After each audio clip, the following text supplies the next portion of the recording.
A very good morning to all of you. Today we are starting a new chapter, that is chapter 22, simple linear equations. Now what does simple linear equation means?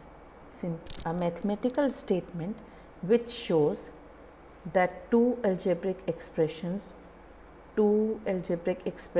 are equal is called an equation. Now algebraic expressions, 2x is equal to 4, this is an equation. 5 upon x is equal to 8. This is again an algebraic expressions.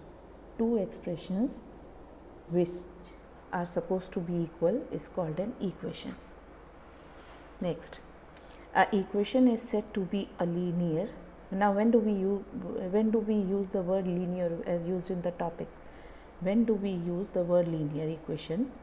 That is, if it contains only one variable. Variable, you know, a, b, c, d, x, y, z. So here in this we have used only one variable x. In this also we have used only one variable x. So in such equations where we use only one variable, those equations are called simple linear equations. Literal with highest power 1. Now if your equation is 2x square is 4, this is not a simple linear equation. Why? Because the highest power is not 1, it is more than 1. These two are simple linear equations because you have a single variable.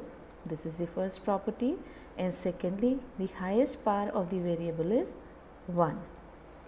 Next, solving a linear equation means finding the value of an unknown algebraic quantity, that is variable, used in the equation. Again, so if this is your equation, how can you solve this?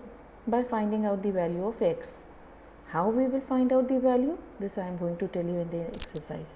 So solving this equation means we have to find out the value of the unknown variable. Moving on to the exercise, exercise 22a. This is your equation.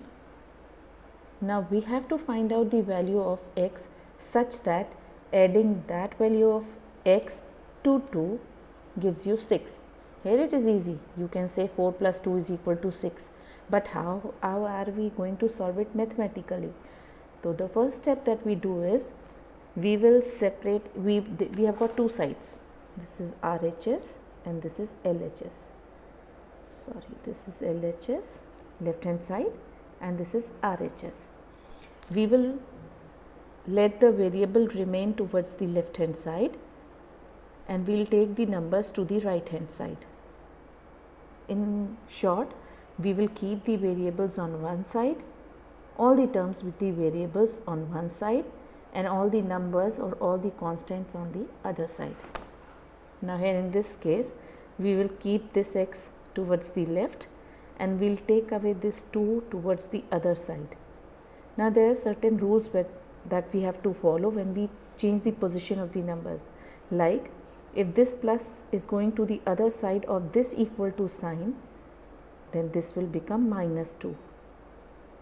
If this number would have been minus 2, then and if it is going to the other side of this equal to, then it would become plus 2. I will tell you more as and when they come in the sums. Now what happens is x will remain as it is. This plus 2 will go to the other side to give you minus 2. So x is equal to 6 minus 2, that is 4. And in the beginning I told you, simple mathematics, if you add 4 to this number you get 6. So x is equal to 4 is your answer. But this we have done mathematically. Next, x plus 4 is equal to minus 3. We will let this x remain this side. This plus 4 will go towards the other side to make it minus 4. So x is equal to minus 3 as it is, and this plus 4 goes to the other side to become minus 4. Minus 3 minus 4 give you minus 7. Next, p plus this is equal to this. We will remove plus 4.6 from this side to take it to the other side to give you 8 minus 5.4.6, which gives you 3.9. Next, x plus 7 upon 3 is equal to 5. We will take this 7 upon 3 towards the other side to give you minus 7 upon 3. This will give you this. We will put 1 upon 1 so as to create a LCM, and this gives you 8 upon 3, that is 2 upon 3. Moving further, this is this plus 2 will go towards the other side to give you minus 2. We will put 1 in the denominator so that we can find out the LCM of these two numbers. Solving further, 5 minus 8 gives you minus 3 upon 4. This minus 3 goes to the other side to give you plus 3, 5. In this minus 2.5 goes to the other side to give you plus 2.5. Subtracting this, you will get 1.5, and the sign will be which is before the larger number. Next, p minus this minus 5.4 goes to the other side to give you plus 5.4, and finally the answer.